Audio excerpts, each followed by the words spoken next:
Welcome back to our channel, everyone. Today is Tuesday, a beautiful day to recover from the absolute roller coaster that was last night's General Hospital. Grab a coffee and settle in because we are running on zero sleep and pure adrenaline.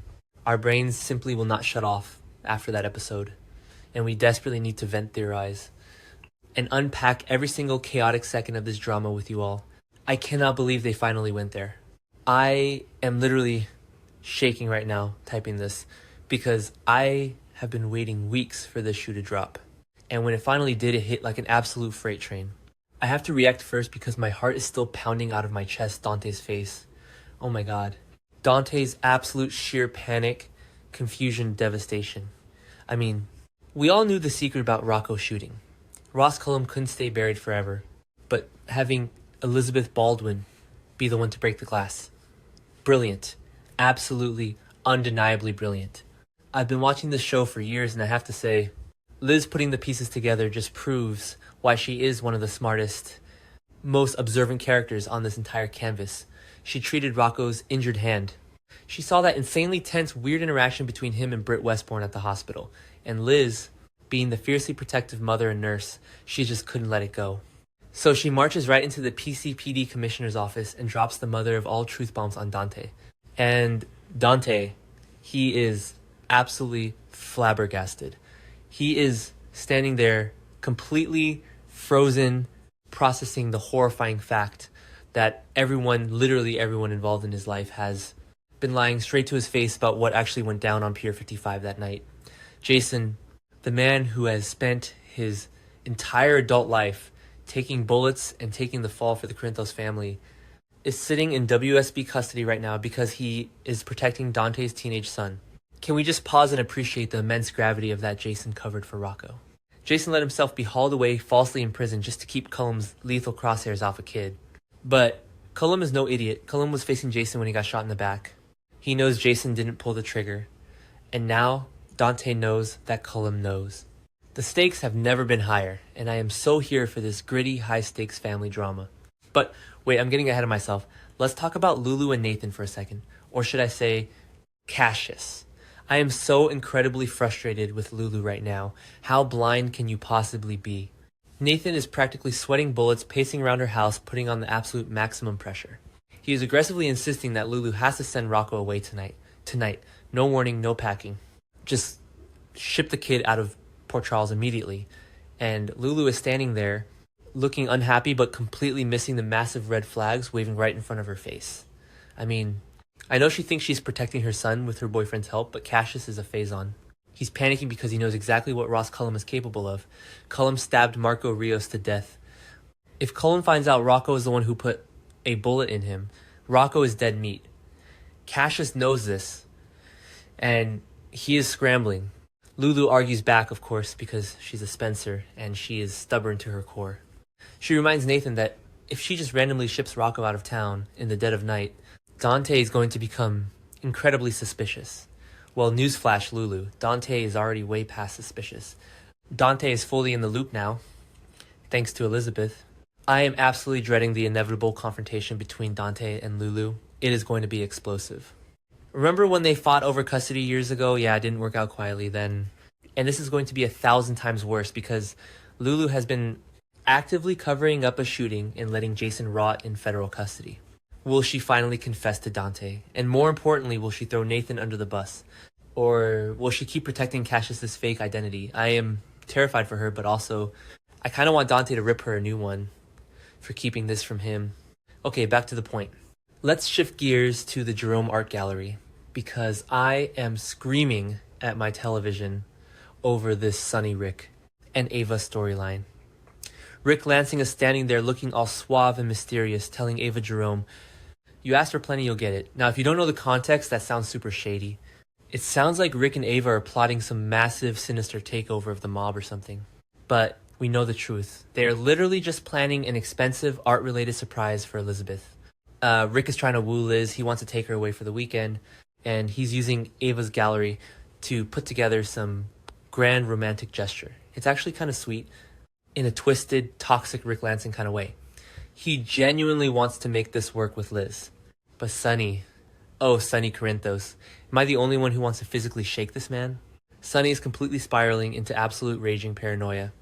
He has Ethan Lovett spying on Rick, and because Ethan saw Rick and Ava whispering at the Metro Court Gardens, Sonny has decided that Rick is a backstabbing traitor. Again, I know. Rick has a history of locking people in panic rooms and being the absolute worst brother on the planet. But this time Rick is actually innocent. He is just trying to get his love life together. But Sonny is convinced Rick is plotting against him with Ava, and he is taking extreme measures. I can't even believe how fast Sonny jumps to the worst possible conclusion when it comes to his own blood. Sonny summons Ethan to his place, and the look in Sonny's eyes is genuinely terrifying. He looks Ethan dead in the face and says, "Once this starts, there's no stopping it."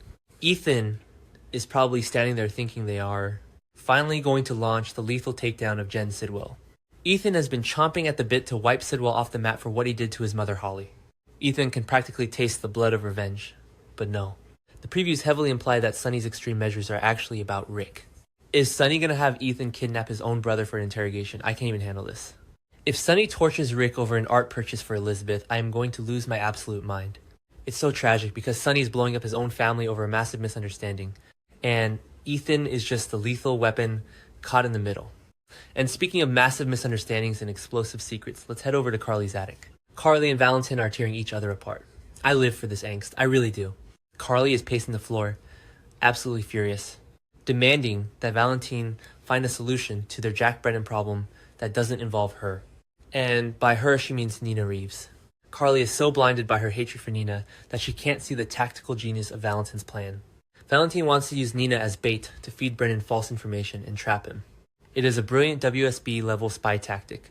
Valentin is thinking 10 steps ahead like he always does.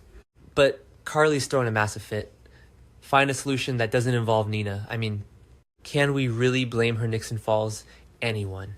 Nina kept Sonny's amnesiac existence a secret for months while Carly mourned him. Carly is never, ever going to trust Nina, and honestly, she shouldn't. But Valentin makes a valid point. He was married to Nina. He knows how she operates. He knows her deepest vulnerabilities. And he knows exactly how to manipulate her. Valentin knows that Nina is useful right now. But Carly is so incredibly hypocritical here. She's hiding a fugitive in her attic, and she was sleeping with Brennan, and now she's mad that Valentin wants to play dirty. Come on, Carly. You play dirtier than anyone when your back is against the wall. Meanwhile, Jack Brennan is strutting around Port Charles like he owns the world. He meets up with Nina and smugly asks, "You have something on Valentin Cassadine for me." Brennan thinks he is the smartest guy in the room.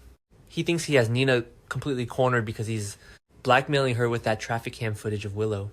But is Brennan actually walking into a massive trap? Because let's remember, Brennan already broke into Carly's house. He already found out that Carly and Valentin are lovers.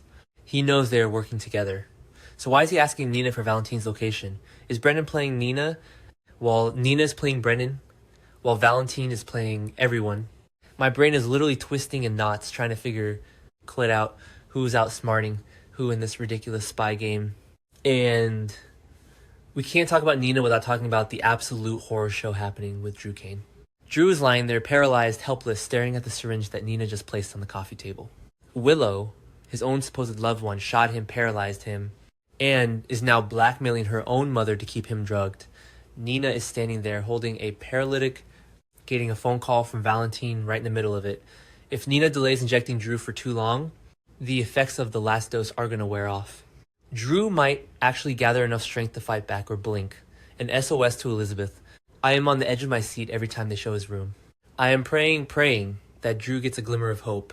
It has been a while since his last injection. Liz is pushing for communication tools. If Drew can just manage to communicate one single word, Willow's entire sick, twisted house of cards is going to come crashing down. But the spoilers say Drew will fail in the end, and Nina will do what Valentin asks her to do. It breaks my heart. Drew doesn't deserve this. He's trapped in his own body while the people he trusted most are plotting his permanent silence. Willow has become a complete monster, and Nina is right back to her old spineless ways, letting her psychotic daughter call the shots because she's terrified of losing access to her grandchildren. It is so dark and so deeply messed up. Let's circle back to the PCPD, because I am still not over Dante. Dante is a man of the law. He has spent his entire career trying to separate himself from Sonny's mob lifestyle, trying to be the clean, by-the-book cop. And now he finds out his own son is a shooter. How does a father even begin to process that? Rocco didn't just shoot anyone. He shot the director of the WSB. This isn't a local Port Charles mugging. This is federal international spy level treason. Dante's gonna have to make the hardest choice of his life. Does he arrest his own son? Does he let Jason continue to take the fall? Does he join Lulu in the cover-up? The moral dilemma here is just staggering.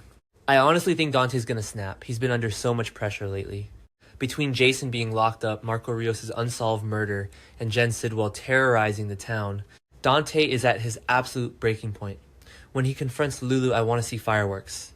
Lulu has been so self-righteous in the past, always judging everyone else's choices. But here she is, harboring a secret that could literally get Jason executed by the WSB. And she's trusting Nathan, a man who is secretly the twin brother of a supervillain, to guide her through it. It is pure, unadulterated soap opera gold, and I am eating up every single second of it. And what about Jen Sidwell? We can't forget about him. Sonny is taking extreme measures with Ethan, but Sidwell is still out there grieving Marco and blaming Sonny for his death. If Sonny is distracted by this ridiculous paranoia over Rick and Ava's art deal, he is leaving himself wide open for Sidwell to strike. Sidwell already approached James West outside Bobby's. He is targeting children. He is making lethal threats. If Sonny sends Ethan to kidnap Rick, who is going to protect the Corinthos family from Sidwell. Danny is already trying to play mobster, seeking revenge for Jason. It is a powder keg waiting to explode, and Sonny is lighting matches in the wrong room.